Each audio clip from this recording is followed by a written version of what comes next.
محمد بن عمرو بن حسن بن علی نے کہا کہ حجاج کا زمانہ آیا اور وہ نماز دیر کر کے پڑھایا کرتا تھا،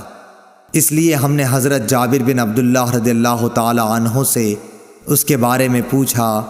تو انہوں نے فرمایا کہ نبی کریم صلی اللہ علیہ وسلم ظہر کی نماز ٹھیک دوپہر میں پڑھایا کرتے تھے، ابھی سورج صاف اور روشن ہوتا تو نماز عصر پڑھاتے، نماز مغرب وقت آتے ہی پڑھاتے اور نماز عشاء کو کبھی جلدی پڑھاتے اور کبھی دیر سے۔ جب دیکھتے کہ لوگ جمع ہو گئے ہیں تو جلدی پڑھا دیتے، اور اگر لوگ جلدی جمع نہ ہوتے تو نماز میں دیر کرتے اور لوگوں کا انتظار کرتے۔